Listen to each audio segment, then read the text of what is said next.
Haunted बस। रात के करीब 11 बज रहे थे। सड़क पर इक्का दुक्का गाड़ियां चल रही थी। अपनी नाइट शिफ्ट खत्म करके शीला और निकिता बस स्टॉप पर खड़ी थी। आज तो हमें बहुत देर हो गई। पता नहीं घर जाने के लिए हमें कोई साधन मिलेगा भी या नहीं। अगर कोई साधन नहीं मिला तो कहीं रात इसी बस स्टॉप पर ना बितानी पड़े। अपनी काली जुबान बंद कर, जब देखो तब उल्टी बातें ही करती है। अरे कुछ देर रुक जाना, कुछ ना कुछ मिल ही जाएगा। लेकिन काफी देर तक इंतजार करने के बाद भी उन्हें कोई बस नहीं मिलती। धीरे धीरे समय के साथ साथ सड़क पर चलने वाली गाड़ियों का दिखना भी बंद हो जाता है। अरे ये देख, अब तो सड़क पर एक भी गाड़ी नहीं दिख रही। दूर दूर तक गाड़ी और किसी इंसान का नामो निशान नहीं है। एक काम करते हैं, वापस अपने ऑफिस चलते हैं। हम दोनों आज रात वहीं गुजार लेंगे। देख, तुझे अच्छी तरह पता है 10 बजे के बाद चौकीदार ऑफिस के मेन गेट पर ताला लगाकर अपने घर चला जाता है। ऑफिस जाने का कोई फायदा नहीं है। इस सुनसान सड़क को देख मुझे बहुत घबराहट हो रही है। एक काम करना, उसी चौकीदार के घर चलते हैं। वो भी तो परिवार वाला है। हम बेफिक्र होकर आज रात उसके घर पर रुक सकते हैं। अरे पागल, चौकीदार 10 बाई 10 की खोली में रहता है। उसके 4 बच्चे हैं। मतलब वो हमें अपने घर में कौन सी जगह देगा। अब तू ना ये बेकार की बातें बंद कर और चुपचाप खड़ी रह। शायद कोई लिफ्ट ही मिल जाए। फिर काफी देर इंतजार करने के बाद आखिरकार एक नीले रंग की बस उनके सामने आकर रुकती है। बस का दरवाजा खोल कंडक्टर उन दोनों से कहता है, कहिए कहाँ जाना है आप दोनों को? देखिए मेरी पूरी बस खाली पड़ी है। मैं आप दोनों को आपके ठिकाने पर छोड़ दूंगा। इतना कहकर कंडक्टर मुंह में भरे पान की पिचकारी सड़क पर दे मारता है। निकिता, लोगों का कहना है कि कुछ महीने पहले इसी तरह अंधेरी रात में एक नीली बस के अंदर कुछ बदमाशों ने एक जवान लड़की की हत्या कर दी थी। इस बस का रंग भी नीला है। कहीं ये वही बस तो नहीं? कंडक्टर शीला की बात सुन लेता है और मुस्कुराते हुए कहता है, देखिए मेम साहब, उस घटना के बारे में मैंने भी सुना है। माना कि उस बस का रंग और मेरी बस का रंग एक है, लेकिन दुनिया में नीले रंग की एक ही बस तो नहीं है ना। हाँ, ये तो सिर्फ एक इत्तेफाक है। देखिए हमारी बस में एक मेम साहब पहले से ही बैठी हैं, चाहे तो आप देख लीजिए।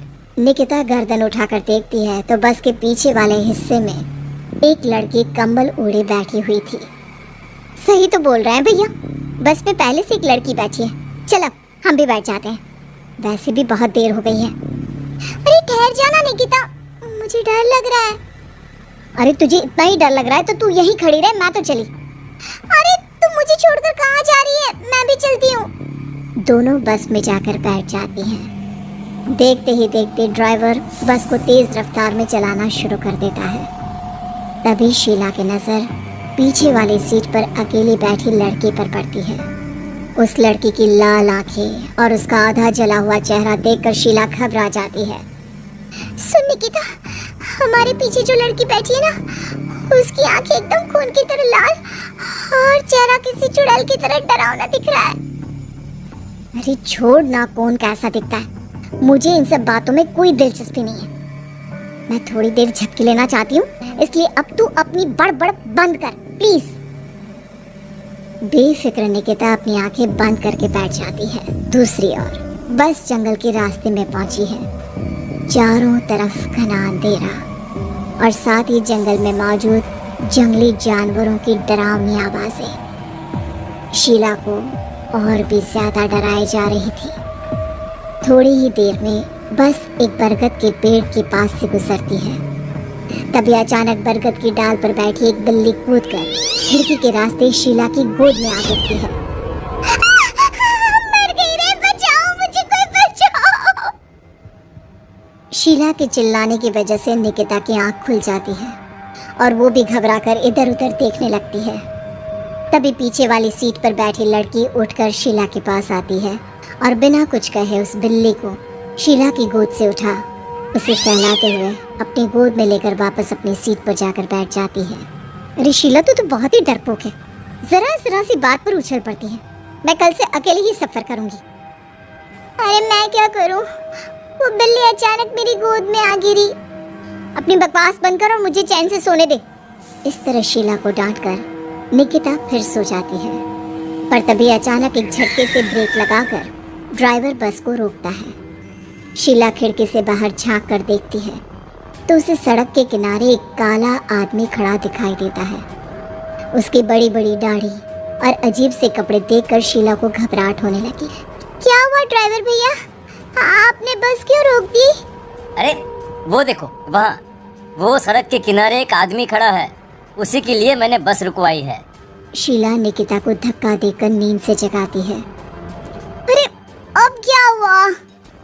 वो देख, सड़क किनारे कितना डरावना आदमी है। उसका अजीबोगरीब हुलिया देखकर लगता है जैसे कोई शैतान खड़ा हो। अब शीला की तरह निकिता भी उस आदमी को देखकर थोड़ा डरने लगती है। कंडक्टर, क्या तुम उस आदमी को बस में चढ़ाने वाले हो? उसे देखकर हमें डर लग रहा है, उसे बस में मत चढ़ाओ। अरे डरने की कोई बात नहीं है मेम साहब, ये आदमी जंगल के पीछे वाले गांव में रहता है।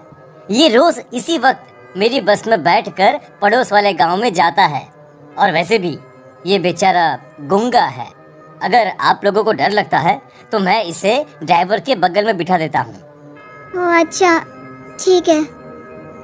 फिर कंडक्टर का इशारा पाते ही वो आदमी बस में सवार हो जाता है। ड्राइवर दोबारा एक्सीलेटर पर जोर देकर बस को आगे बढ़ाता है। थोड़ी ही देर में बस एक घाटी पर चढ़ती है। बस के एक तरफ गहरी और डरावनी खाई थी, पर ड्राइवर को इस बात से कोई फर्क पड़ता नजर नहीं आ रहा था। वो लगातार बस की रफ्तार बढ़ाकर बस चलता जा रहा था। ड्राइवर भैया, आप देखते नहीं क्या बगल में इतनी गहरी खाई है? बस की रफ्तार लगातार बढ़ाए जा रहे हो, थोड़ा धीरे चलाओ ना। अरे मेम साहब, घबराने की कोई बात नहीं है, ये तो मेरा रोज का काम है। मैं तो यहाँ इसी रफ्तार से बस चलाता हूँ। आप बेफिक्र होकर अपनी सीट पर बैठ जाइए, आपको कुछ नहीं होगा। ड्राइवर के कहने पर निकिता शांति से बैठ जाती है। कुछ दूर चलने पर अचानक ड्राइवर बस को सड़क के किनारे रोक देता है। शीला एक बार फिर खिड़की के बाहर झांक कर देखती है, लेकिन इस बार उसे कहीं कोई दिखाई नहीं देता। अरे अब क्या हुआ? तुमने बस क्यों रोक दी? यहाँ तो दूर दूर तक कोई भी नहीं दिखाई दे रहा। ड्राइवर उसकी बात का कोई जवाब नहीं देता, पर कंडक्टर बोल पड़ता है।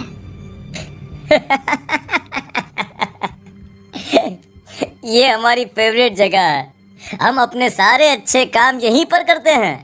अब हमारा प्रोग्राम खत्म होने के बाद ही बस यहाँ से आगे बढ़ेगी। इतना कहते ही कंडक्टर सीट के नीचे रखी एक शराब की बोतल निकालता है। अरे ये सब क्या है? तुम्हारे बस में सवारी बैठी है, उन्हें घर पहुंचाने की जगह तुम यहाँ सड़क के बीच में बस रोककर शराब पियोगे? बस में लड़कियों के बैठे हुए भी तुम्हें ये सब करते हुए शर्म नहीं आती?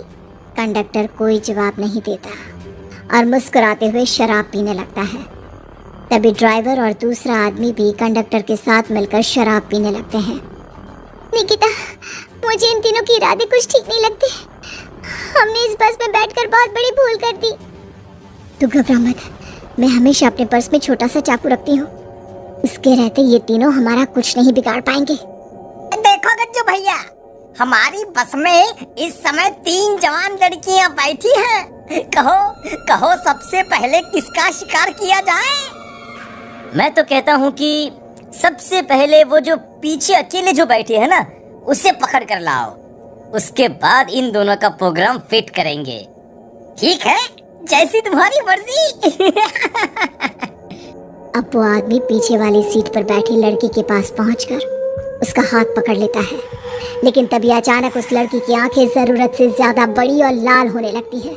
उसका चेहरा गुस्से से लाल और उसके मुंह से नुकीले दांत दिखने लगते हैं। अरे अरे अरे ये क्या? ये लड़की अचानक इतनी खतरनाक कैसे बन रही है? इतने में वो लड़की उस आदमी को उठाकर वहीं सीट पर पटक देती है। मुझे हाथ लगाएगा, तेरी मत। जोर से चीखते हुए वो लड़की उस आदमी पर हमला कर देती है और पल भर में ही उस आदमी का काम तमाम हो जाता है। ये देख ड्राइवर और कंडक्टर के होश उड़ जाते हैं। इतने में ड्राइवर अपनी जान बचाने के लिए तुरंत बस से बाहर कूद जाता है। पर तभी बस के पीछे की तरफ से तेजी से आ रहा एक ट्रक उसे कुचल कर चला जाता है। एक ही पल में अपने दोनों साथियों की मौत देख अब कंडक्टर के हाथ पैर कांपने लगते हैं। ये सब देख निकिता और शीला के भी होश उड़ जाते हैं। वो चुपचाप अपनी सीट पर ही छुप कर बैठी रहती हैं। अरे अरे अरे कौन हो तुम और तुम इतनी भयानक कैसे बन गई? अब वो लड़की गुस्से में गुर्राते हुए कंडक्टर का गला पकड़ लेती है। इतनी जल्दी मुझे भूल गए? कुछ महीनों पहले तुम तीनों ने बड़ी बेरहमी से मेरी हत्या की थी और फिर शहर छोड़कर भाग गए। कई दिनों से मैं तुम तीनों के इंतजार में भटक रही थी। आज जाकर मेरा बदला पूरा होगा। अब तू भी अपने साथियों की तरह जहन्नम पहुंच जाएगा। अब वो लड़की कंडक्टर को उठाकर बस के पास मौजूद खाई में फेंक देती है। कंडक्टर एक बड़े पत्थर से जा टकराता है और उसकी भी मृत्यु हो जाती है। दूसरी तरफ ये सारा नज़ारा देख शीला और निकिता बेहोश हो जाती है। अगली सुबह जब उन दोनों को होश आता है तो वो अपने आप को एक सरकारी अस्पताल में पाती है।